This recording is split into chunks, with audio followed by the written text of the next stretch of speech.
Chapter 1: The Fields of Dust. The sun burned over Dunvale, like a torch held too close to the earth. Fields that once shimmered gold with wheat, now stretched gray and lifeless, cracked underfoot. A faint wind stirred the air, carrying the smell of dust and sweat. From miles of barren soil, Elias raised his head from the furrows, wiping his brow with the back of his hand. His palms were scarred from years of toil, his muscles lean from work that never seemed to end. The hose handle had become an extension of his arm, a silent companion. In his battle against hunger and drought, still fighting the wind, Elias called an old voice from the fence. He turned. Old Mara, his neighbor, leaned against her cane with a crooked smile. Her gray hair fluttered in the wind, her eyes still sharp despite her age. "Someone has to Mara," he said with a tired grin. "If I don't fight, it'll take the last seed I planted." She chuckled softly. "And what will the wind do if you win, boy? Maybe it'll move on to the next fool," he said, lowering his hoe again. Mara's laughter echoed faintly, before fading into the whistle of dry air. Elias straightened and gazed toward the distant hills. Beyond them lay the kingdom of Solenheim, where wealth flowed like rivers, and men like him were invisible. Yet even as the ache in his back deepened, he never envied them. His father had once said, "A man's worth isn't measured by his gold, but by what he gives when he has none." Those words lived in Elias like a heartbeat. He poured the last of his water onto the seedlings. "Drink, well, little ones," he murmured. Tomorrow might not be kinder. That night the storm came. Chapter 2: The Stranger. The sky tore open with thunder, and rain fell like shattered glass. Elias bolted upright, as the wind held through the cracks in his cabin. Lightning flashed, and for a heartbeat, the world turned white. Then came a sound faint, almost drowned by the rain. A cry. He grabbed his lantern and stepped outside. The fields were rivers now, the paths swallowed by mud. But there at the edge of the old oak tree, something moved. Elias waited through the storm until he saw her. A woman lay half buried in the mud. Cloaked in torn silk, her face pale as moonlight. An arrow protruded from her shoulder, blood mixing with the rain. Her hand clutched something, a golden pendant, engraved with a crest he didn't recognize. "Hey, can you hear me?"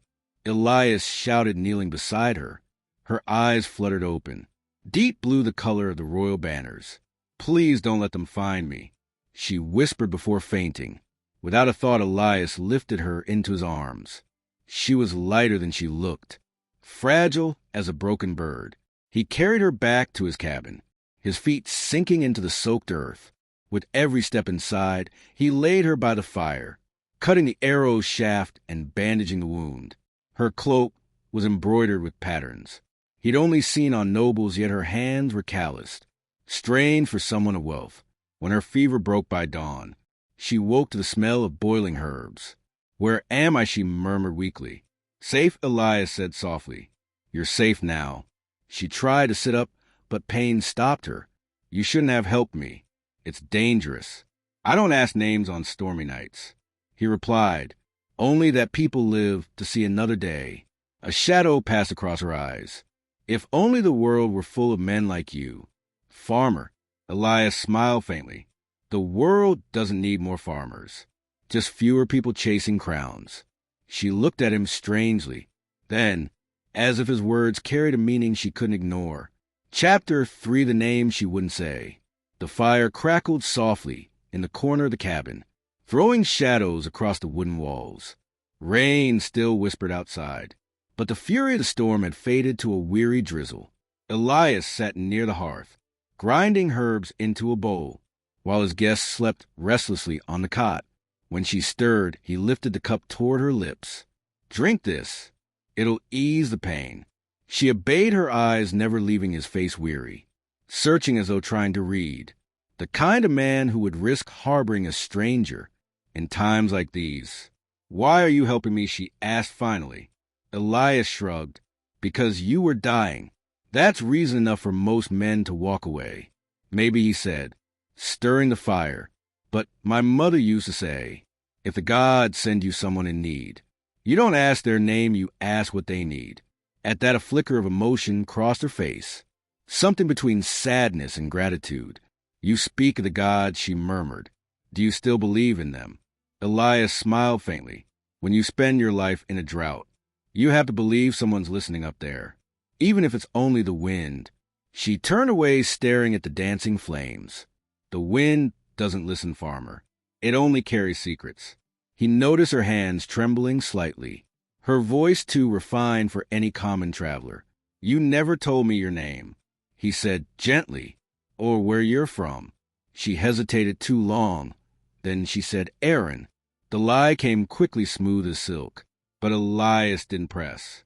Well then, Aaron, he said quietly, you're safe here until you can stand on your own again. She nodded, clutching the blanket closer for the first time. Her shoulders relaxed and her eyes softened. Thank you, she whispered. You've saved more than my life tonight.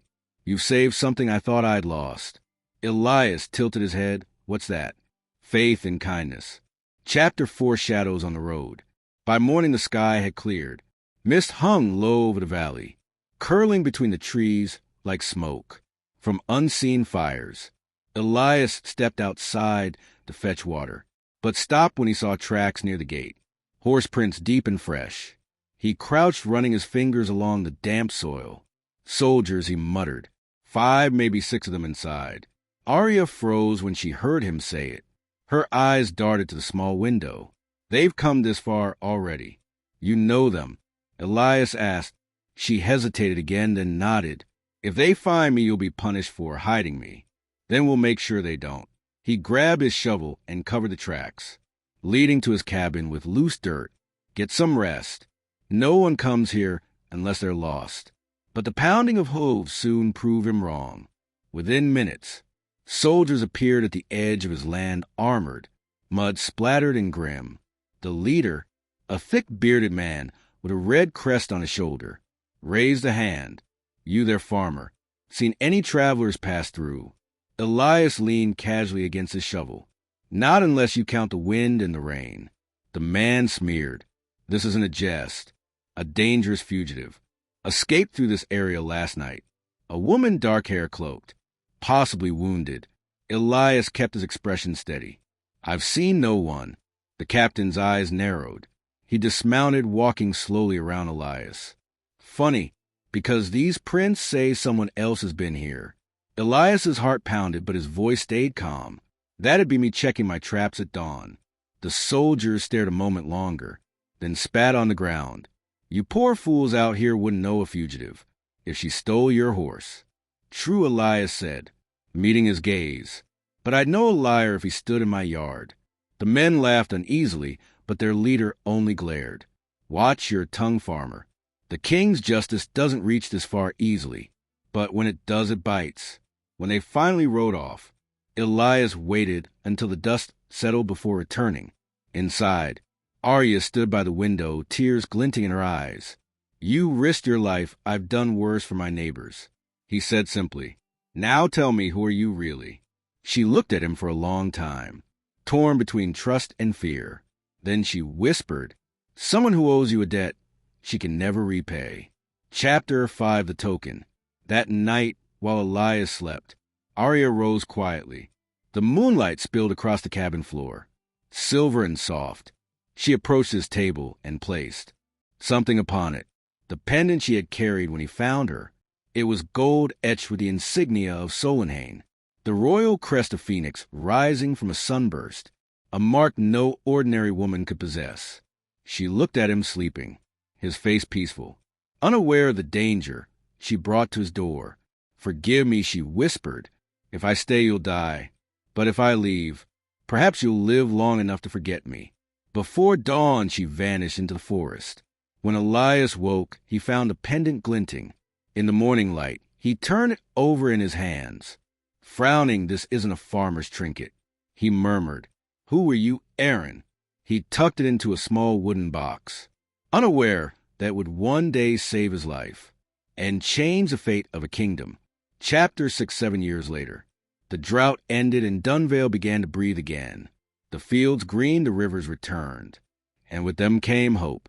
Elias's crops thrived. He repaired the roof of his cabin and even bought 2 oxen, the first in his family for generations.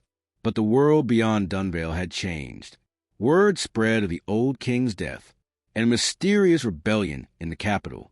Rumors whispered of a lost princess, returned from exile to claim her throne.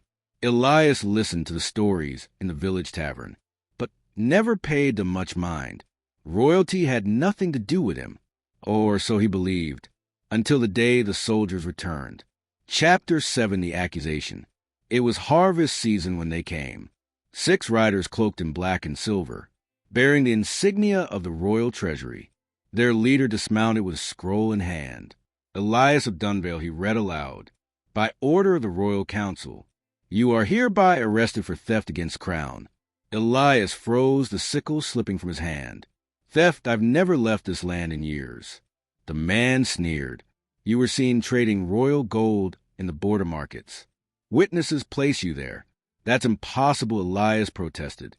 "I've never," even before he could finish. The soldiers seized him, chaining his wrists. Villagers gathered, whispering, staring in disbelief.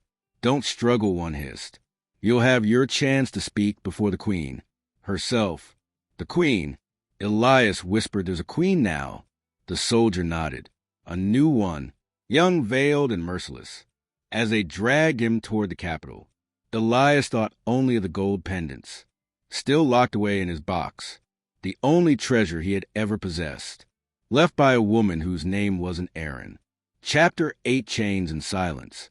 The road to Solenheim wound like a serpent, through hills that smelled of pine and rain. Elias rode at the center of the troop, wrists bound the iron cuffs biting into his skin. Each time the horses jolted, the soldier spoke little, only the creak of leather, and the distant cry of crows broke the silence. He watched the landscape change, from open plains to cobbled roads, lined with banners of gold and white, the royal colors. By dusk, they reached the outer walls of the capital. Solenheim was larger than any tale he'd ever heard, towers glimmering with torchlight, bridges arching over rivers that glowed with the reflection of the sunset. Yet beneath the beauty lay a tension so sharp, it seemed to hum in the air. At the gates, a herald unrolled a parchment prisoner from Dunvale, suspected theft from the royal treasury. He announced. The guards waved them through. Elias was marched into the depths of the city, through narrow alleys, where the poor huddled in doorways, and the scent of smoke and sweat choked the air. Finally, they reached the Citadel of Judgment, a grim stone fortress that loomed beside the palace itself. Inside, torches flickered along damp walls, streaked with moss. A scribe sat at a table, quill scratching across parchment. "Name Elias," he said. "Horsley. Occupation, farmer." The scribe glanced up unimpressed. "Then why does a farmer possess royal gold?" "I don't," Elias replied. "Someone has made a mistake." The scribe dipped his quill again. "They all say that." He motioned to a guard cell 3. "The Queen's Council meets in 4 days." The cell was small, lit only by the flicker of a torch.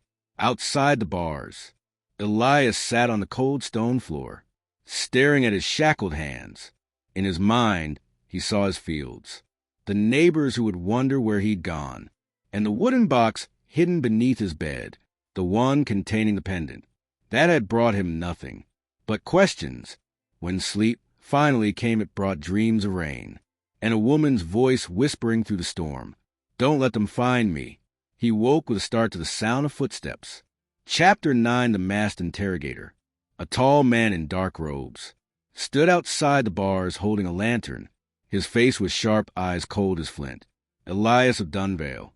"Yes, I am Lord Varick, Chancellor to the Queen. You will answer only what I ask. Speak falsely, and you'll hang before sunrise." Elias met his gaze, asked then. Varick lifted a velvet pouch and emptied its contents onto the table. 3 golden coins marked with the royal crest. "These were found in your barn." Elias's heart dropped. "That's impossible. I've never silenced Varick." "Stone cut like steel. Each coin belongs to the treasury. We traced them to the same batch stolen 6 months ago. How does a poor farmer come by them?" "I don't know." "Very clean, closer." No one finds royal gold. You either serve the crown or betray it. Which are you? Elias's jaw tightens. I serve the soil. It's the only crown I know. Varric's lips twitched a cruel, almost smile. Defiant. The queen dislikes defiance. He turned to leave, then paused. Pray she shows mercy when you stand before her. Few have seen her face and lived to speak of it. When the door slammed, darkness swallowed the cell again. Elias pressed his hands together and whispered a prayer, not for freedom but for truth, to find him before the gallows did. Chapter 10. The Veiled Queen. The day of judgment came, with the tolling of 7 bells. Elias was dragged through corridors of marble and light, past towering windows draped in crimson banners. At the end stood the great hall, vast, echoing, filled with courtiers in silken armor. Upon the dais sat the Veiled Queen. Her robe was white as morning frost, her veil woven with silver thread that shimmered. Each time she moved, no one could see her face, but her voice carried through the hall like music, wrapped in command. Bring forth the accused, she said. Elias knelt as guards forced him down. A herald read the charges. Elias of Dunvale accused of theft against the crown, and conspiracy with traitorous elements beyond the southern border. The queen's tone remained calm. Do you deny these accusations? I do, your majesty. Elias said, I've never seen royal gold. Until the day it was thrown at my feet. Murmurs rippled through the court. Varric stepped forward, bowing slightly. Majesty, the evidence speaks for itself. The coins were found in his possession. Do you have witnesses? She asked. Yes, my queen. 2 merchants claim he traded with smugglers. Near the border, the queen turned her veiled gaze toward us. What do you say to this? He looked up. That lies travel faster than truth. Your majesty, I saved every coin I ever earned, with sweat and calloused hands. I've never left Dunvale. For a long moment silence reigned. Then the queen said softly, Remove his chains. Gasps echoed. Varric's eyes widened. Majesty. Her tone left no room for debate. As the guards obeyed, she rose from her throne and descended the steps slowly. Every movement was measured, graceful yet heavy with purpose. When she stopped before him, Elias saw only the shimmer of her veil, but something in her presence stirred a memory. Rain, firelight, a wounded woman whispering his name. The queen spoke again, her voice trembling almost imperceptibly.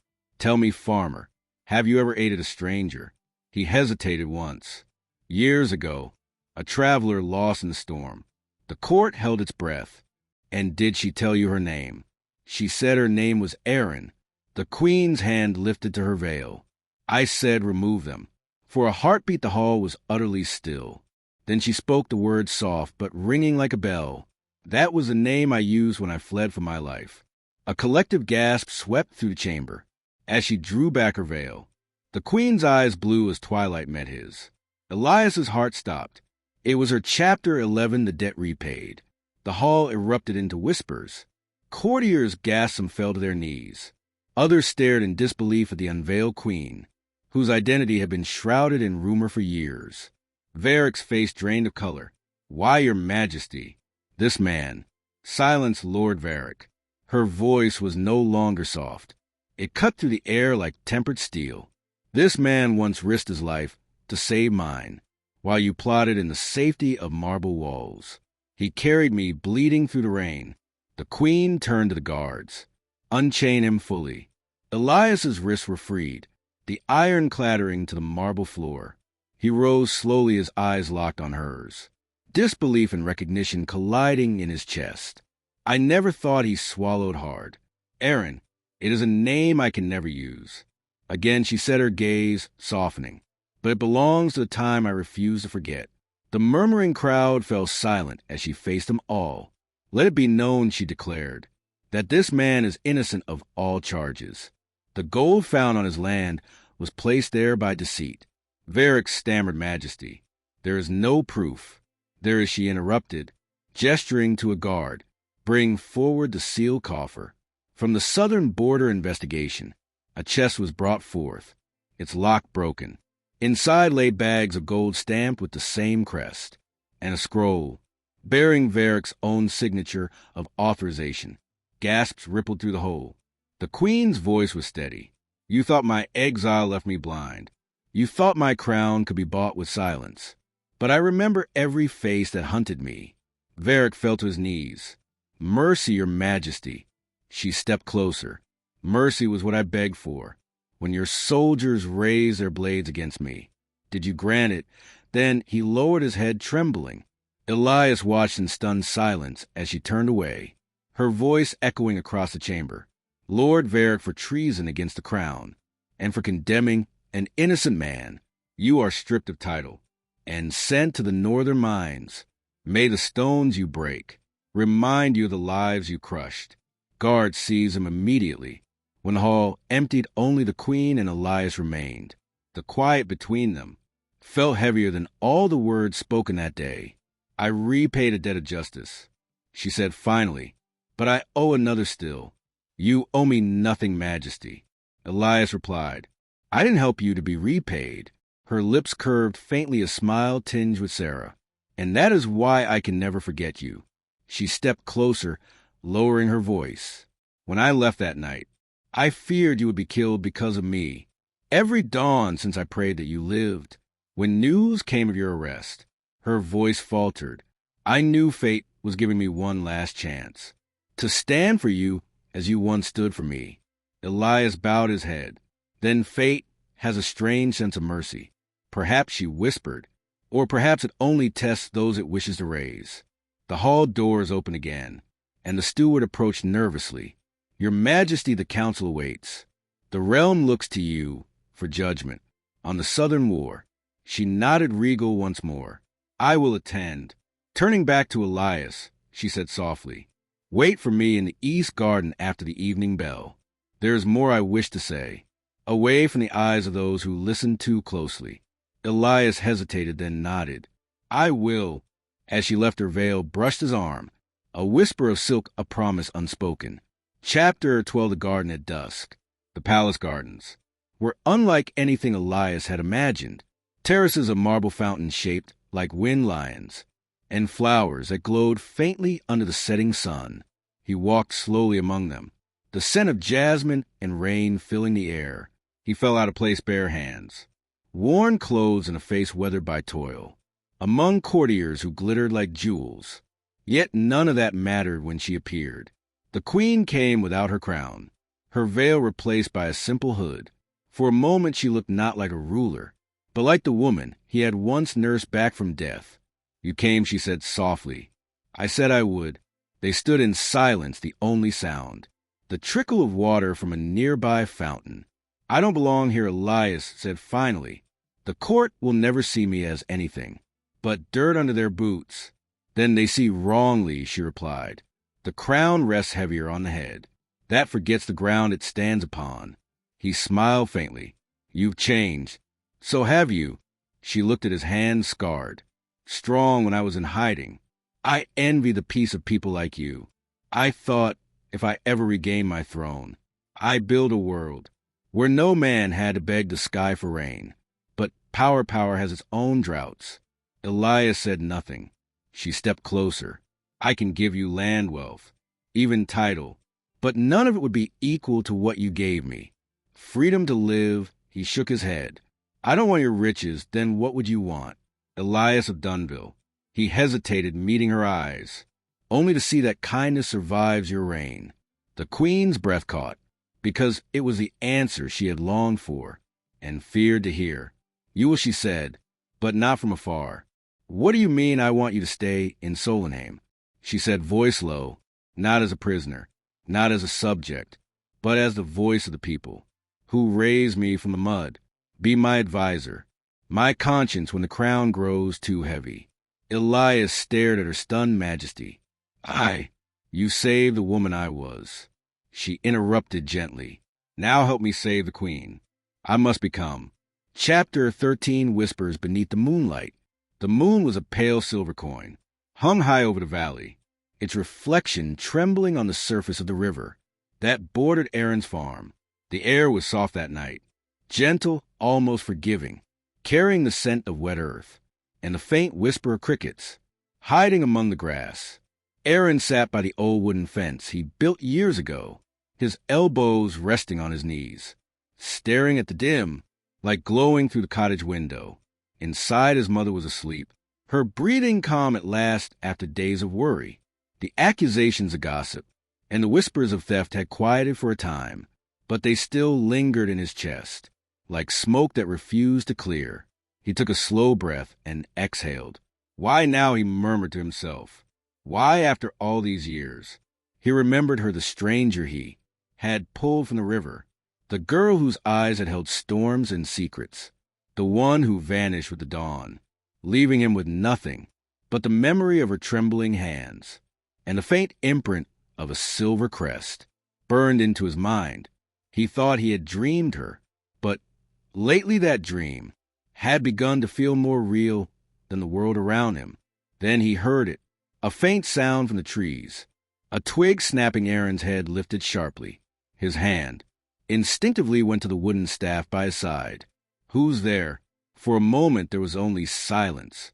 Then a figure stepped from the shadows, cloaked and hooded, the moonlight catching on strands of golden hair. Escaping from beneath the hood, Aaron froze. The air between them seemed to hum. It's been a long time. Aaron came, a soft voice familiar, melodic and full of weight. His breath caught you. She stepped closer, lowering her hood.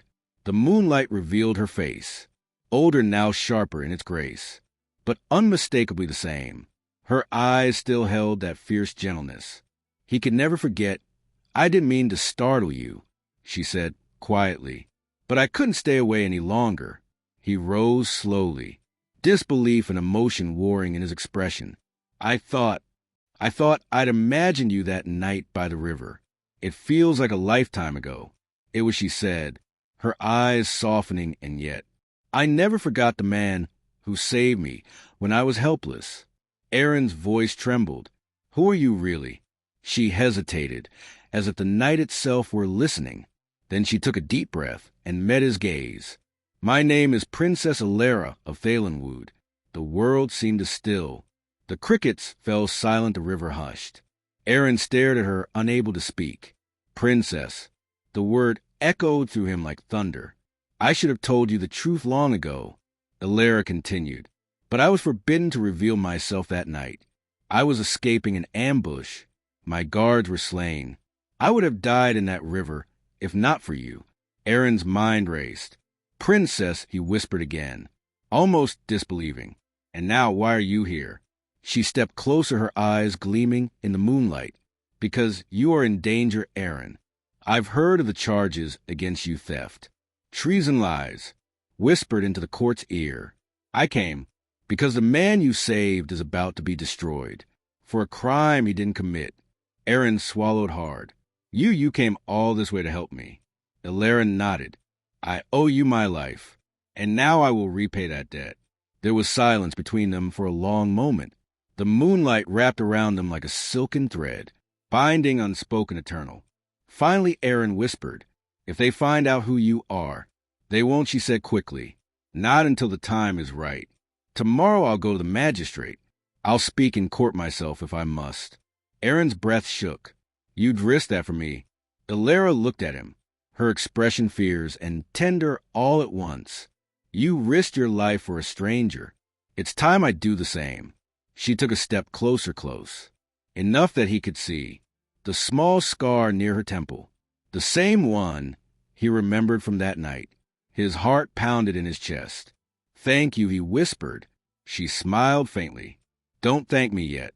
The storm is just beginning. The wind stirred the trees, and somewhere in the distance, thunder rolled low, distant, like a promise of chaos to come. And beneath the moonlight, a farmer and a princess stood side by side once more, their fates entwined by a debt of life, and the pull of destiny neither could deny. Chapter 14. The storm before the trial. The morning broke heavy and gray, with clouds thick as stone, and the scent of rain lingering in the air. It was the kind of day that pressed on the heart, a day when even the birds seemed uncertain to sing. Aaron stood by the door of his cottage, fastening the worn leather strap of his tunic, his jaw tight with thought. Behind him the heart crackled weakly, and his mother Mara stirred a pot of porridge with trembling hands. "They'll drag you into that court again today," she said softly, her voice quivering. "Those nobles, they've already decided what you are." Aaron's hand paused. "I can't run, Mother.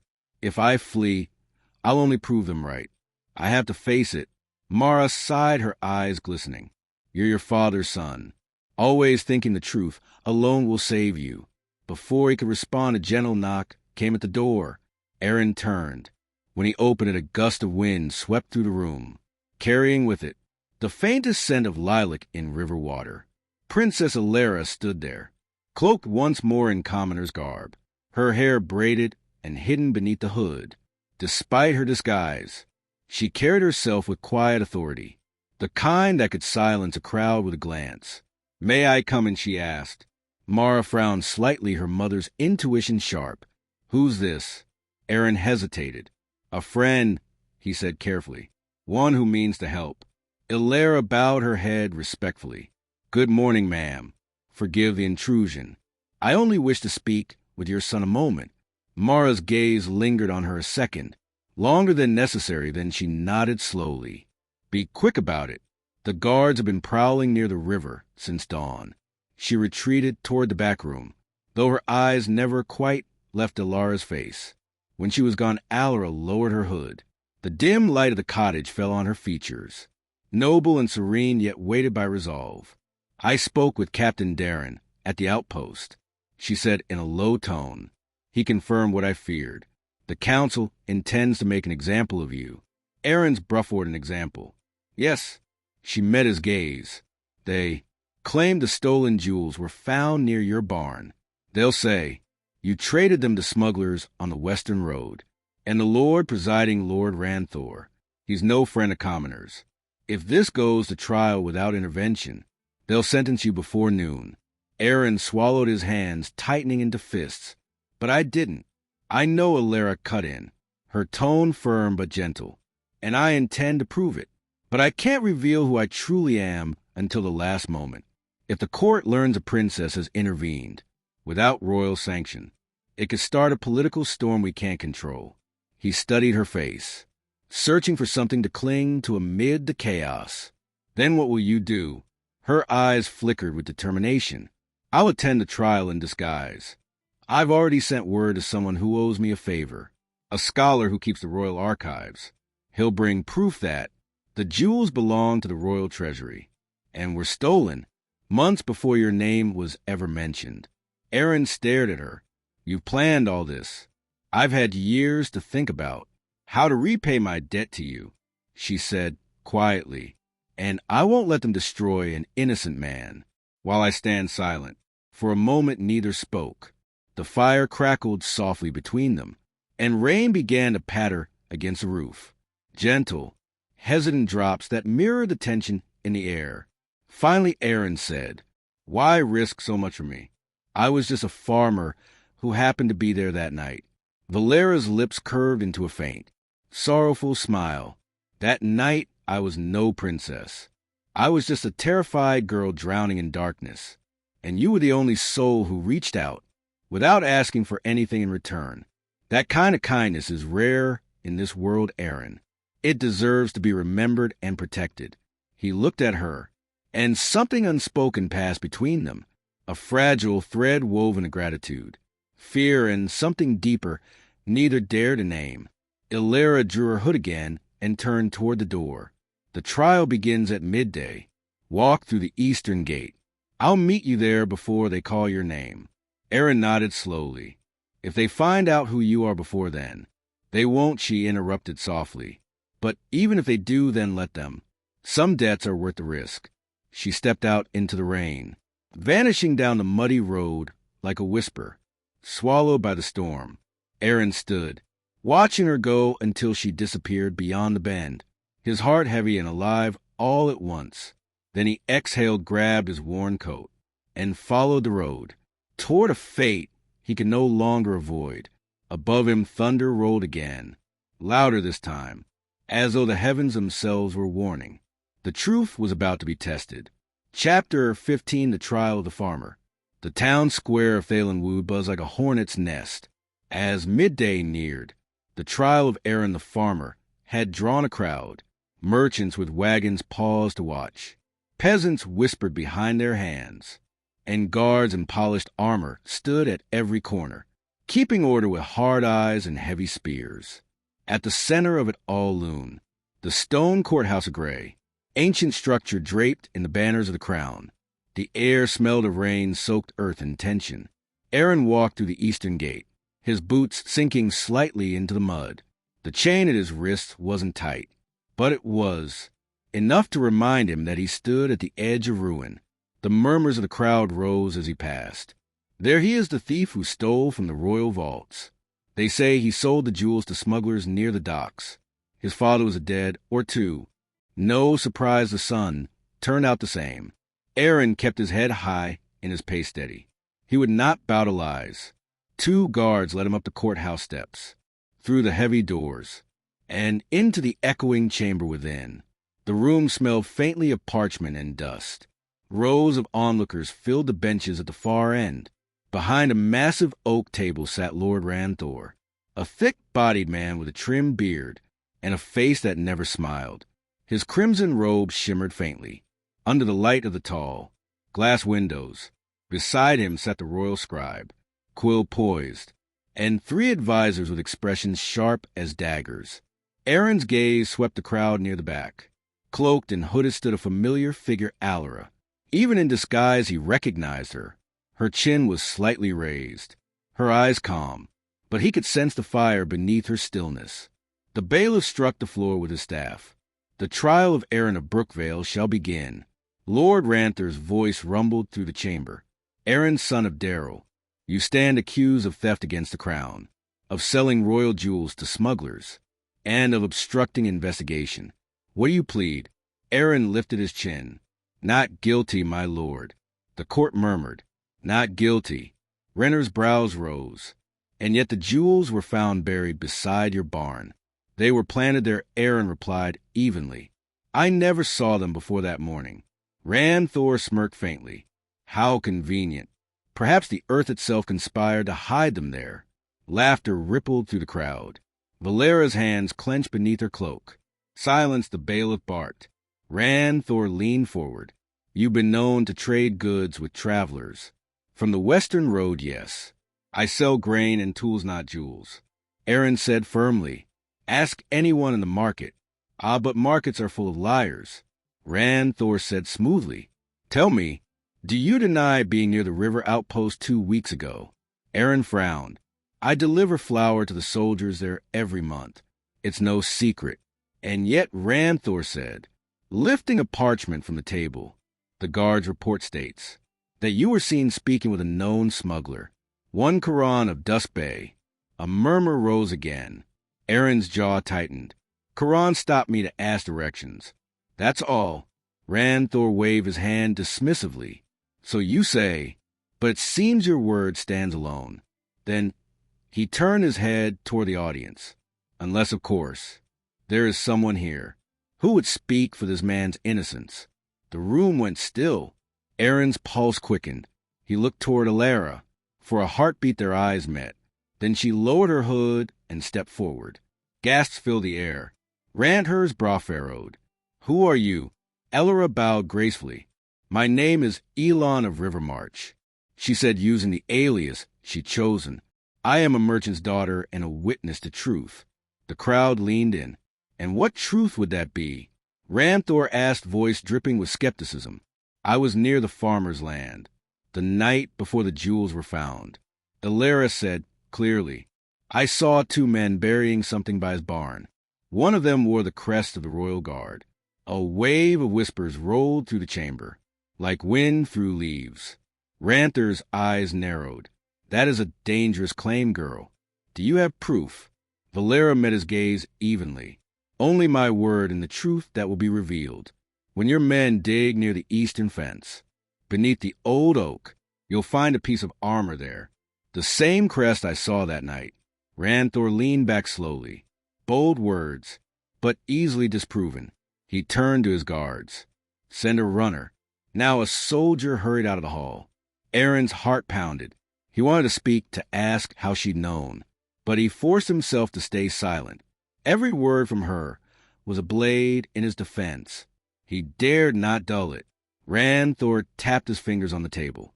While we wait, perhaps, you'll tell us why you were wandering near this farmer's land. At night, Miss Elon. Ilara's lips curved faintly. Sometimes, my lord, kindness leaves an impression that cannot be forgotten. The lord's eyes flickered with suspicion, but before he could speak, the doors burst open. The runner returned breathless and pale. My lord, he gasped. We found an armor plate bearing the royal crest, half buried under the oak. The room erupted into noise. Ranthor's face darkened. Order, order. When the crowd finally quieted, he turned his glare on Ilara. You made a bold claim, girl. If this armor truly belongs to the guard, then someone has deceived this court. Hilarious' gaze was unwavering. Yes, my lord. And it wasn't the farmer. Ranthor's lips thinned. For the first time his certainty seemed to falter. He leaned back, ice-cold and calculating. Very well. We will adjourn until morning. If your story holds, we shall see who the real thief is. He struck the gavel, ending the session. As the guards LED Aaron away, Alara caught his eye once more. A flicker of reassurance passed between them. A promise unspoken, but clear. The truth is coming. Outside, the sky finally broke. Rain poured over the town like cleansing tears, washing dust from stone and lies from men's faces. But somewhere deep in the palace, a darker storm was already forming, one that would not end in mere justice, but in revelation. Chapter 16, Shadows in the Palace. Night fell, like a curtain of black silk over the royal city. The rain that had drenched the courthouse earlier had softened to a fine drizzle, glistening on cobblestone streets, and dripping from the edges of the palaces. Marble leaves. The torches burned low along the corridors, their flames shivering, with every whisper of wind that slipped through the great halls. Princess Aria moved through those halls now, not as a royal, not as a daughter of the throne, but as a shadow. Her cloak was darker steps light, and the hood she wore concealed most of her face. Only the sharp glint of her eyes betrayed the fire of purpose within her. She had returned to the palace, under the guise of nightfall, slipping through the servants' passage that she had known since childhood. Every corner she turned brought back memories. Her laughter, echoing off the stone walls when she was a child. Her father's stern gaze from the throne. Her mother's soft hands brushing her hair. But tonight none of that mattered. Tonight, she was not the beloved princess. She was a witness to a lie. At the far end of the west corridor, the guard chambers stood silent, their doors slightly ajar. Inside, the faint scent of ale and damp armor filled the air. Valera pressed herself against the wall and listened. Voices. 2 men, I'm telling you. The lord's losing his grip. One of them muttered that farmer's trial's turning sour. A grunt followed. Doesn't matter. Ranthor's got friends in high places. He'll twist it around before sunrise. Hilarious' heart hardened at the name Ranthor, the same man who had presided over Aaron's trial, who had laughed at his defense, who had smirked as if he already knew the verdict.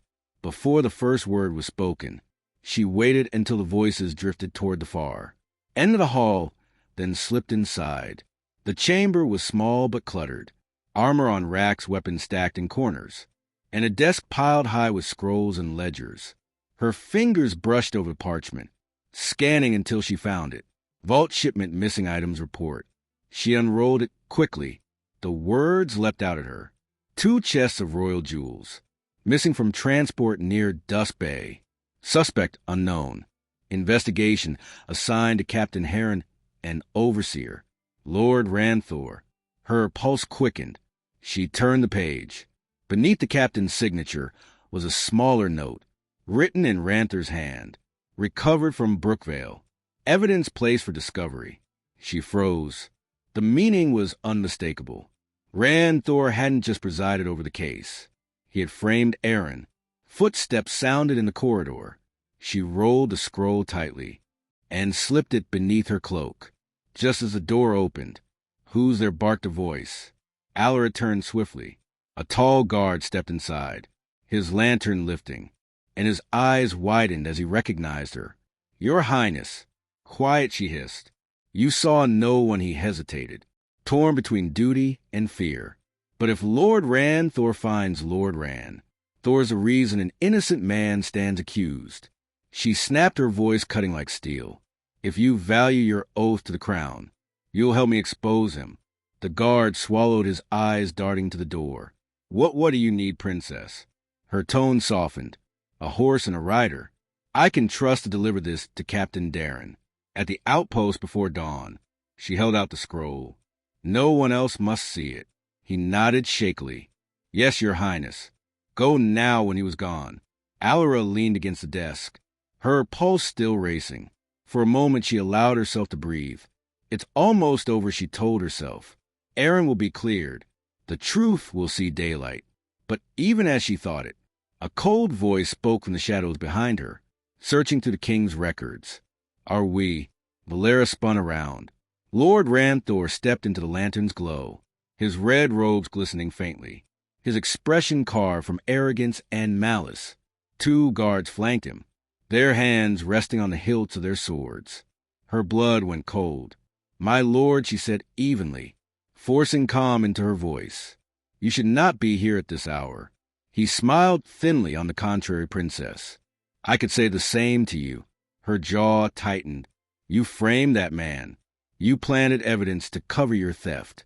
Thor chuckled softly. Such strong accusations. And yet, who would believe them? A princess, sneaking into guard chambers in the dead of night. "What will your father think when I tell him his daughter meddles in affairs of justice?" "You won't tell him," Alara said, her voice steady. "Because I'll tell him first." Thor took a slow step closer, his voice dropping to a dangerous whisper. "Do you truly think anyone will take your word over mine? The king's health wanes, and when he's gone, the council will rule in his stead. I hold half their loyalty already. You do well not to cross me." Princess Delara's eyes flashed. "You mistake silence or fear. Thor, I've seen men like you since I was a child.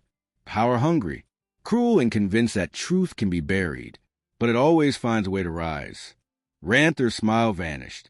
"Then let's see if you still believe that, when you're locked away for treason." He snapped his fingers. The guards lunged. Valera moved fast. She darted sideways, knocking over the lantern. Flames licked across the floor as she slipped past one guard, slamming her elbow into his ribs. The second guard swung his sword too slow. She ducked beneath the blade and dashed into the corridor, her cloak billowing behind her. Stop her, Thor lord. But Alara was already gone, her footsteps echoing down the stairwell. She burst through a side door into the rain, the night swallowing her whole. Behind her the alarm bells began to toll. Chapter 17, Flight Through the Storm. The rain came harder now, slashing through the air like throwing needles, as Alara raced down the cobblestone streets. Her boots splashed through puddles, her breath sharp and uneven, cloak whipping behind her like a black flame. Behind her the alarm bells playing through the night, urgent, metallic, and unrelenting. They rang from the palace towers, calling soldiers to arms, echoing off the narrow stone walls of the sleeping city. "Find her. The princess has gone rogue," a voice shouted from somewhere up the street. Ilara's heart thudded. They know Thor hadn't waited to act. He was already spinning his lies. She darted into a narrow alley, ducking behind a stack of barrels. As armored boots thundered past the main road, her mind raced. She had to reach Captain Darren before Ranthor's men did. The scroll she'd entrusted to the guard would expose everything if it reached him in time. Lightning flashed above, turning the wet rooftops to silver for a brief instant. Thunder followed, a deep growl that seemed to shake the city itself. Valera pushed off the wall and ran again, her lungs burning. The scroll she carried, her own copy of the damning evidence, was wrapped in oilcloth under a cloak. If she lost it, Aaron's fate would be sealed. She took a turn down toward the old marketplace, where rain dripped from the wooden stalls, and banners flapped limply in the storm. A flicker of torchlight caught her eye. 2 guards blocking the bridge ahead. Seal the eastern quarter, one barked. No one leaves without Ranther's mark. Elias ducked back into the shadows. They've already closed the exits. Her thoughts raced. She couldn't outrun the entire guard. She needed a way through quietly unseen. Then she heard a whistle, soft, short, and sharp like a sparrow's call. Her head turned from beneath a half-collapsed awning. A figure beckoned, cloaked in brown, face hidden here. The stranger hissed, "This way, quickly." Valera hesitated only a second before slipping toward him. The stranger pulled back a loose board from a wall, revealing a hidden passage, a narrow tunnel, once used for smuggling wine from the city cellars. "Who are you?" she whispered as they slipped inside. "Name's Corbin," he muttered, lighting a small lantern. "Captain Darren sent me. Said a lady might come running through the storm, with half the guard at her heels. Guess that's you." Relief and gratitude flooded through her. "Then we must hurry. Ranther has moved faster than I expected. If he reaches the outpost first, he'll have Darren silenced." Corbin nodded grimly. "Then let's not let him." The tunnel twisted downward, the air damp and heavy with the scent of earth. Water dripped from the ceiling, and the flickering lantern painted strange shadows on the rough stone walls. As they moved, Valera's mind drifted back. "Aaron, he'll be waiting for work tomorrow. If I fail tonight, he'll never know why." The thought drove her faster. When they emerged on the other side of the city, the rain was even fiercer, slanting in waves that blurred the torchlights. Along the main road, Corbin led her to a small stable, where 2 horses waited, their coats slick with rain. He handed her the reins of the stronger mare. "Follow the river road. It'll take you straight to the outpost. I'll take the long route to throw them off." "Thank you," Elias said, pulling her hood low. "Don't thank me yet," he said grimly. "They'll have riders out soon. Ride hard and don't look back." Elias mounted and urged the horse forward. The animals have struck sparks on the whetstones as they galloped into the storm. The wind tore at her cloak and rain lashed her face. But she leaned forward, every muscle burning with determination. The trees blurred past, dark specters in the flashes of lightning. Then from behind came the distant echo of pursuit. She looked back, torches, at least 6 of them, bobbing in the distance like fireflies of doom. Ranther's riders. She spurred her horse harder. The mare responded with a surge of speed, whose pounding against the soaked earth. As they tore down the muddy river path, the world narrowed to wind, rain, and the relentless sound of pursuit. Every heartbeat was a drum of defiance. Then out of nowhere a shout cut through the storm. Valera, her heart jolted. She turned through the sheets of rain. She saw him, Aaron, riding hard toward her from the crossroads, cloak flying behind him, eyes burning with resolve. How did you?" she gasped as he pulled alongside her. "Captain Darren sent word," he shouted over the rain. "He said you were in danger. I couldn't let you face them alone." Before she could reply, a crossbow bolt whistled past, missing her by inches down. Aaron yelled, grabbing her reins, and veering sharply into the forest path. They thundered between the trees, branches whipping at their cloaks. The pursuers followed, their shouts echoing through the darkness. Another bolt struck a tree beside them with a dull thud. "They're gaining," Aller cried. Aaron's eyes flicked to the river glimmering ahead. "We'll cross there." The horses plunged down the slope, mud flying from their hooves. They hit the riverbank hard, the water roaring high from the storm. "It's too deep," Elias shouted. "We don't have a choice." Aaron replied, "Trust me," and before she could protest, he urged the horses into the current. The icy water crashed against them, threatening to pull them under. But Aaron reached across, gripping her arm. "Hold on." Lightning split the sky, illuminating the chaos. The black water, the flashes of steel from pursuing guards, the glint of fear and defiance in Elias's eyes. And somehow through the storm, they made it to the other side. The horses stumbled up the far bank, soaked and trembling, but alive. Behind them the riders hesitated, unwilling to brave the river's fury.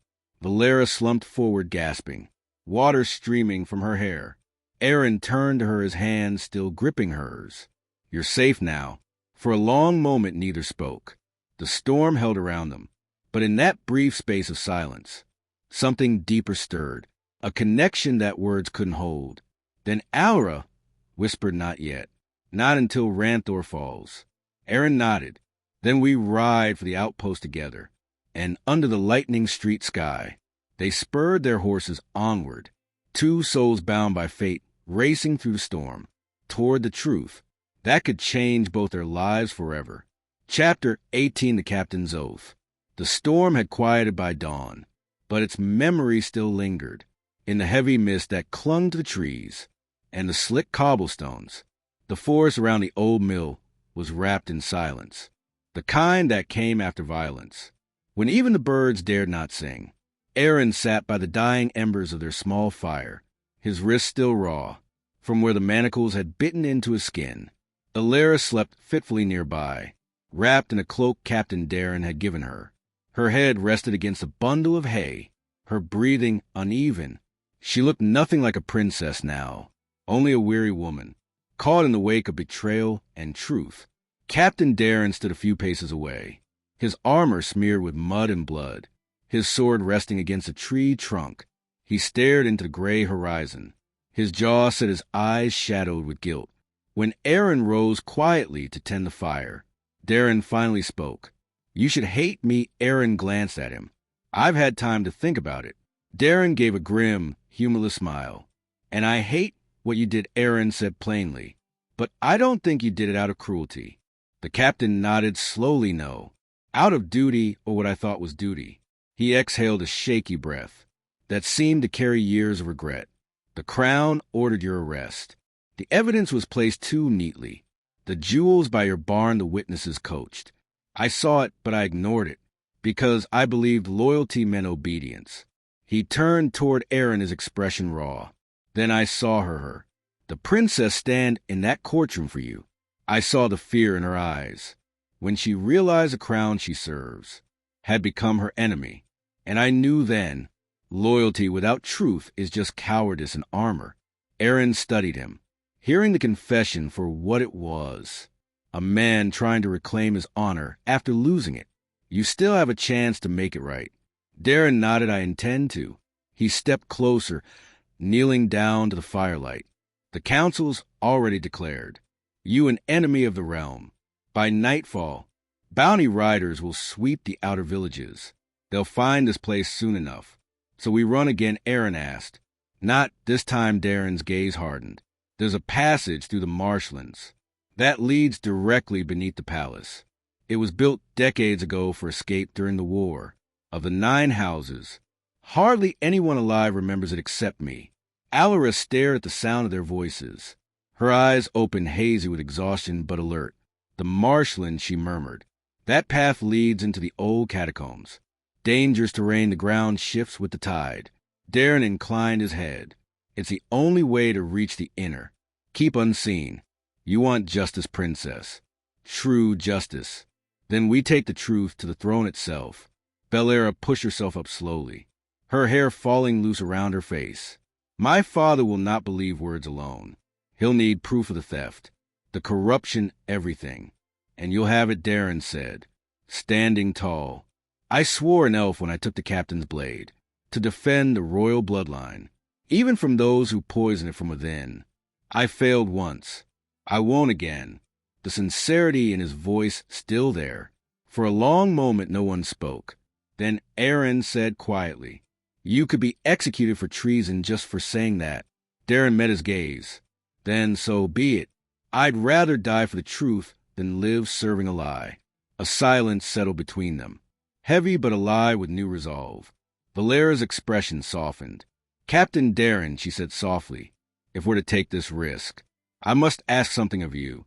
Swear before the old gods and the crown you serve that no harm will come to Aaron, no matter what happens inside those walls." He stepped forward, his right hand crossing his chest in a solemn gesture.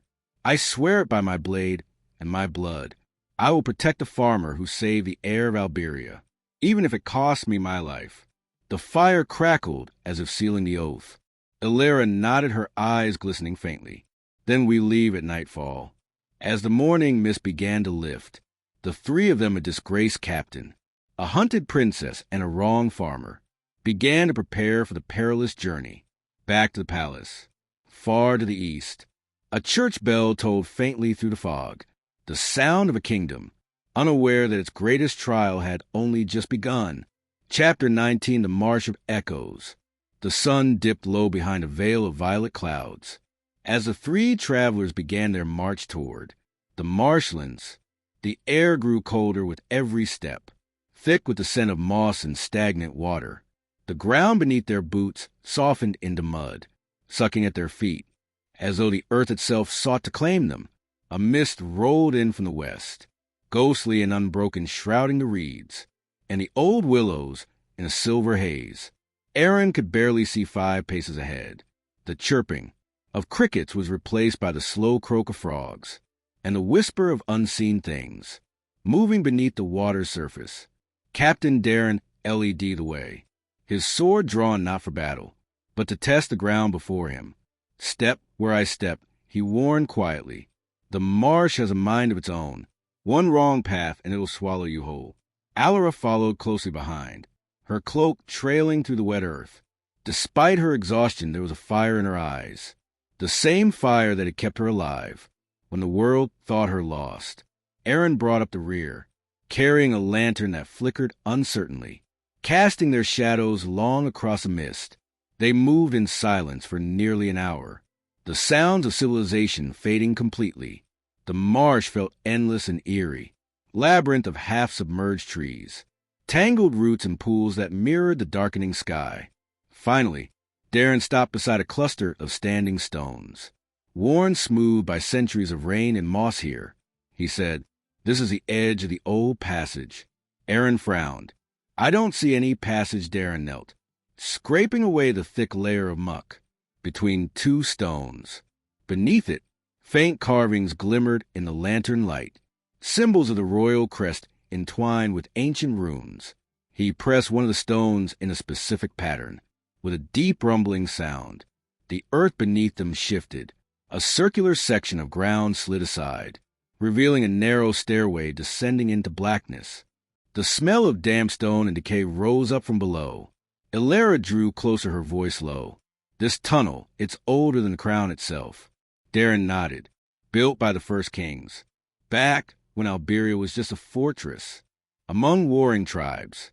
They used it to escape sieges, or to hide things not meant to be found." Without another word, he began his descent. Aaron followed with the lantern, and Ilara came last, her hand brushing the slick walls for balance. The air grew colder still. The sound of dripping water echoed endlessly. Rats scurried away at their approach. The deeper they went, the narrower the passage became, forcing them to move single file. The flickering light painted their faces in shades of amber and shadow. After what felt like hours, they reached a vast underground chamber. The ceiling was lost in darkness, supported by stone pillars, carved with faded reliefs of kings long dead. At the far end stood an archway, sealed with an iron gate, beyond which a faint light glimmered pale, almost spectral. "That's the exit," Darren said, pointing. "It leads to the lower crypt beneath the royal chapel. Once we're through, we'll be inside the palace walls." But before they could take another step, a low growl rippled through the air. Aaron froze. The sound came from the shadows near the far pillar, with heavy footsteps slashing through the shallow water.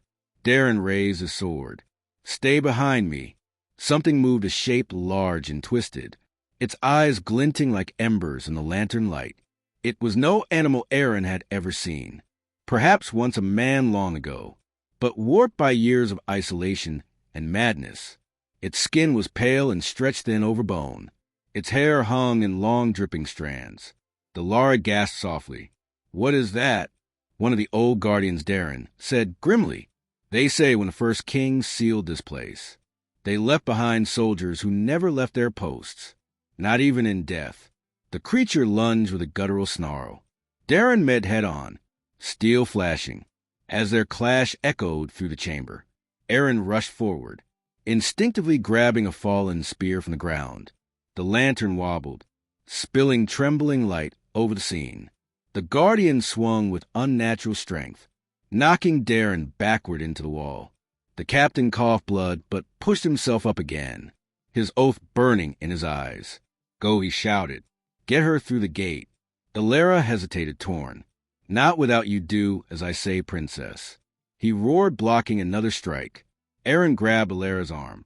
"Come on." They sprinted across the flooded chamber, toward the iron gate. Valera reached into her cloak, pulling out the royal crest, a small golden medallion engraved with her family seal. She pressed it into a stone slot beside the gate. With a grinding rumble, the iron bars rose, water splashing around them. Aaron turned back just in time to see Darren drive his sword into the creature's chest. It shrieked a sound that made the walls tremble, then fell still, dissolving into black mist that vanished into the stones. Darren stumbled, clutching his shoulder. Aaron rushed to him, throwing the captain's arm over his own. "I told you to go," Darren muttered, half smiling through the pain. "Didn't feel right, leaving the man who just saved us behind." Aaron replied. Elias helped him steady Darren. As they crossed through the gate, behind them, the iron bars slid shut with a final echoing clang, sealing the darkness away. They stood in a long tunnel that sloped upward, faint candlelight flickering from the far end. The air here was warmer, cleaner, the scent of burning incense drifting from somewhere above.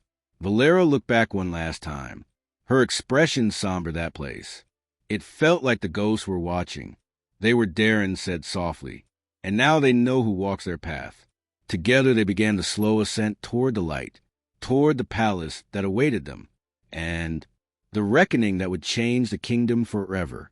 Chapter 20: The Queen's Secret. The tunnel narrowed to a stone archway, and beyond it lay a flight of marble steps. At the top, a faint golden glow spilled through cracks in an old door. The air was warmer, now scented with incense, candle wax, and the faint perfume of lilies. Captain Darren went first, his breathing ragged but steady. Aaron followed, supporting his weight, while Alara climbed behind him, one hand pressed against her heart, as if bracing for what awaited above. When Darren pushed the door open, the soft hum of a distant choir floated down. They emerged into the royal crypt, a vast chamber of marble and glass, lit by hundreds of flickering candles. Stone effigies of long-dead monarchs lined the walls, each resting in eternal silence, beneath engraved plaques. And at the far end stood a newly built monument, its white marble gleaming beneath. Stained glass windows that painted the air in shades of crimson and gold. Alara stopped, her eyes whitened. The statue was of her mother, Queen Seraphina of Alberia, carved in her final likeness, hands clasped over her heart, her face serene. Below, in golden letters, "She who ruled with mercy and fell by betrayal." The princess's breath caught. "They finished it," she whispered. "They finished the memorial." Aaron watched her step closer, her fingers trembling as they brushed the marble. "You miss her," he said quietly. Elias nodded, her voice soft as a prayer. "She was my guide, my strength. After she died, everything in the kingdom began to unravel. Father changed. The council grew bolder. It was as if her death broke something sacred." Captain Darren leaned heavily against a pillar, his face pale. "It wasn't just her death that changed the court," he said hoarsely. "It was what followed." Elias turned. "What do you mean?" He hesitated, looking between her and Aaron. "There's something I never told anyone, not even the king." She stepped closer. "Speak, Captain. You've earned my trust." He drew a long breath. "The night the queen died, I was stationed outside her chambers. The king had ordered me there, after she received an anonymous letter, one that claimed a coup was brewing within the royal council. But when I arrived, her doors were already ajar inside." He swallowed hard. She wasn't alone. Delara's voice trembled. "Who was with her?" "A man in royal robes, but not your father." Darren's gaze darkened. "It was Lord Ranthor." Alara froze. "The same lord who presided over Aaron's trial." "Yes." His tone hardened. "He claimed he came to warn her of danger. But I heard enough before they saw me." She accused him of plotting to control the king, of using the treasury to fund private armies. He denied it, but there was fear in his voice.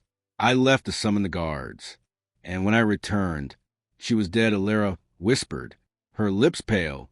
He nodded slowly. The poison was swift. The official report blamed her maidservant, but I always knew that was a lie. When I questioned Ranthor, he reminded me of my duty, and what would happen to my family if I spoke further. Elias's fists clenched.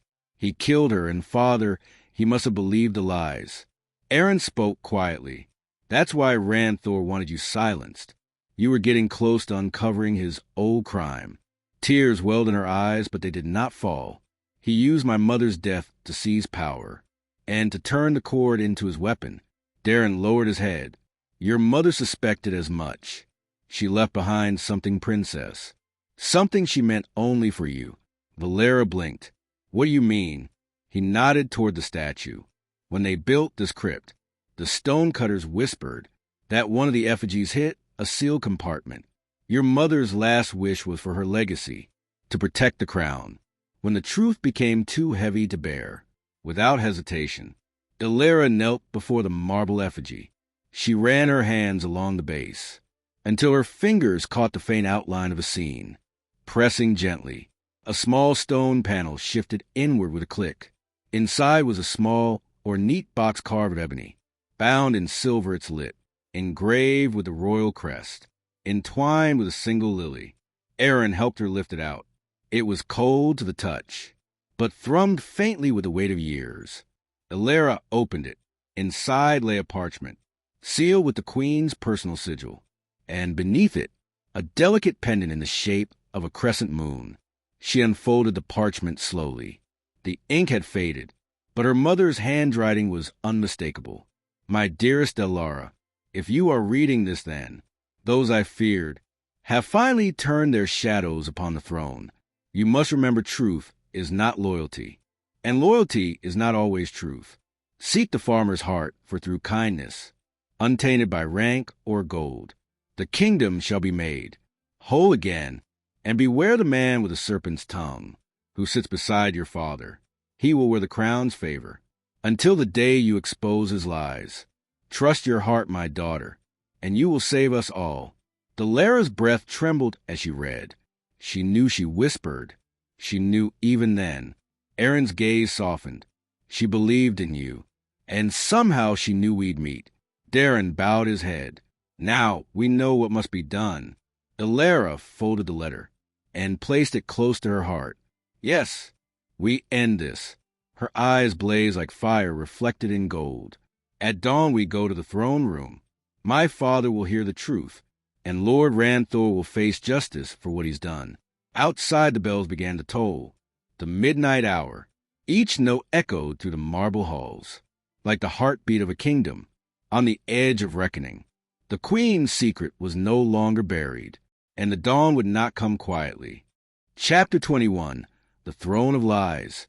The first light of dawn filtered through the high stained-glass windows of the great hall, scattering colors across the cold marble floor like fragments of a broken promise.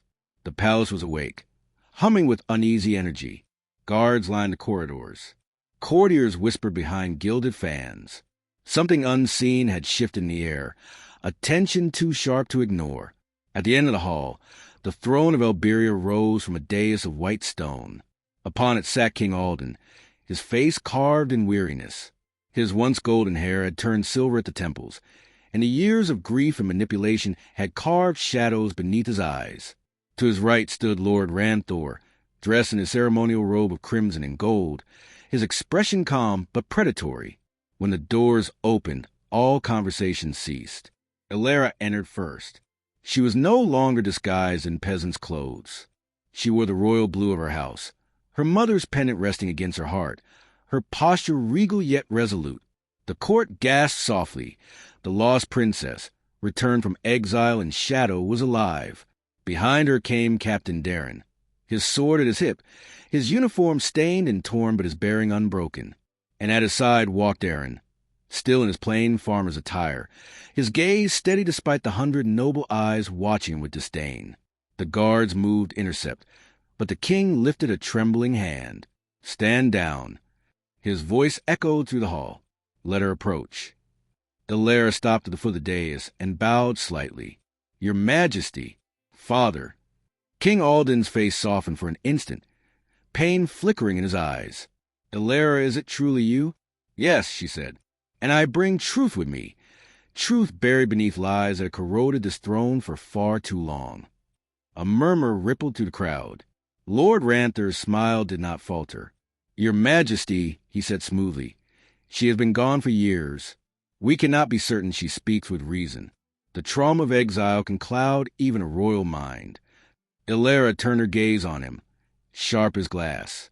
"You would know much about clouded minds, my lord, since you spent half your life clouding my father's." The hall went still. Ranther's smile tightened. "Watch your tone, child. The court is not the place for wild accusations." Elias reached into her cloak and drew forth the parchment.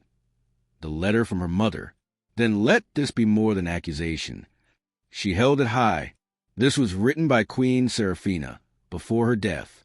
It names you as the serpent who poisoned her counsel and betrayed her trust." Gasps erupted. Even the king rose from his throne, color draining from his face. "What madness is this?" "It is not madness, father," Elias said, her voice trembling with righteous fury. "It is truth. You've mourned her death for years, but you never questioned the story you were told. The maid you executed for her murder was innocent." She stepped closer to the dais. It was him. Ranther laughed softly, the sound venomous. "A convenient tale from a grieving daughter. Do you have proof?" "Yes." Darren strode forward, bowing low before the throne. "Your Majesty, I was there the night the Queen died. I saw Lord Ranther enter her chambers unbidden. When I returned with guards, she was dead. He silenced me with threats against my family and my honor." The king stared at him, disbelief warring with fear. "Why speak now?" "Because I failed my oath once," Darren said, voice raw. "I won't again." Ranther's composure cracked. "Lies. All of it." He turned sharply toward the guards. "Seize them." But none moved. The hall had shifted. The courtiers' faces were no longer calm. They were pale, uncertain. Elias took a step forward, her voice ringing clear. "And this is not the only crime. The jewels found near Aaron's farm. You placed them there, didn't you? To frame an innocent man and bury your corruption once more." The king's gaze flicked toward Ranther. "The stolen treasury jewels." "Yes, father," Elias said. "The same jewels mother warned of in her letter. The ones you were told smugglers had stolen. They never left your palace." For the first time, Lord Ranther's mask slipped completely. His lip curled in disdain. "You think you've won, child? You've merely doomed yourself." He reached for the dagger hidden in his sleeve. "Father!" Elias cried. But before he could strike, Darren lunged between them. Steel clashed, echoing through the hall. The captain parried the dagger, forcing Ranther backward down the steps. "Guards!" the king roared. "Disarm him!" This time they obeyed. The guard surged forward, wrenching the blade from Ranther's grasp. He struggled, spitting curses, until they forced him to his knees. "You fool!" Ranther hissed at the king. "Do you think your throne will survive without me? You needed my counsel, my gold, my armies." The king descended from the dais slowly, his eyes cold and hollow. "I needed my wife, my daughter, and you took them both from me." He raised a trembling hand. "Take him to the dungeon. Let the high court decide his fate." As the guards dragged Ranther away, silence descended upon the hall once more, heavy, broken only by the soft crackle of torches. The king turned to Elias. "I was blind, blinded by grief and pride. My daughter, can you forgive me?" Elias stepped closer and took his hand. "There is nothing to forgive, father. But now we must heal what's left." He looked past her, to Aaron. "And you, the farmer accused of theft. What can I give you that might mend what my kingdom has done to you?" Aaron bowed deeply. "Only justice, your majesty, and a chance to live in peace." The king smiled faintly, though tears shone in his eyes. "You shall have both." From this day forth, your name is cleared. The man who saved my daughter shall be honored, not hunted. The court broke into whispers, astonishment, admiration, even guilt. Ilara turned to Aaron, their eyes meeting in a silence that said more than words ever could. Between them lay everything they had endured. The storm, the lies, the truth, and the fragile beginning of something unspoken yet eternal.